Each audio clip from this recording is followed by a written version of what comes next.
en avait des choses à se dire, des explications à demander et à fournir. Calédonie Ensemble a tenu son premier conseil politique de l'année à l'université de Nouville. Aucun sujet d'actualité n'a été écarté et surtout pas la très sensible question du corps électoral avant le comité des signataires extraordinaires. L'occasion de renouer le lien entre dirigeants et référents, Dave Wayo-Nasson et José Solia.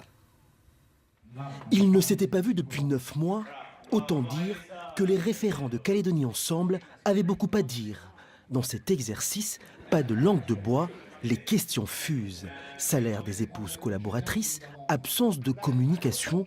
À ce jeu à bâton rompu, les ténors ont saisi l'occasion de rappeler que Philippe Germain a été élu certes à la présidence du gouvernement avec des voix indépendantistes, mais que le parti maintenait son cap, une Calédonie dans la France. On fait l'objet d'un certain nombre d'accusations totalement farfelues sur ce sujet-là et donc à ce titre-là, il était important de rappeler les points de friction politiques fondamentaux qu'on conserve et qu'on réaffirme avec les indépendantistes, qu'il s'agisse de la question du drapeau du pays, qu'il s'agisse de la question du corps électoral, qu'il s'agisse des questions concernant la gouvernance métallurgique et minière ou encore de la clé de répartition pour laquelle on s'est battu pendant 4 ans pour obtenir des finances supplémentaires pour la province sud.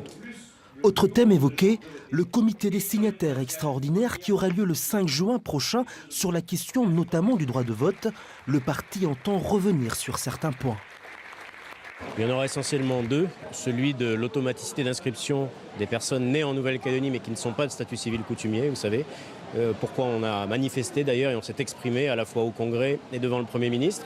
Donc ce dossier d'automaticité d'inscription porte sur le référendum. Il a fait l'objet d'un avis défavorable par rapport à la proposition de l'État. Et on va demander à l'État de modifier et d'amender la loi.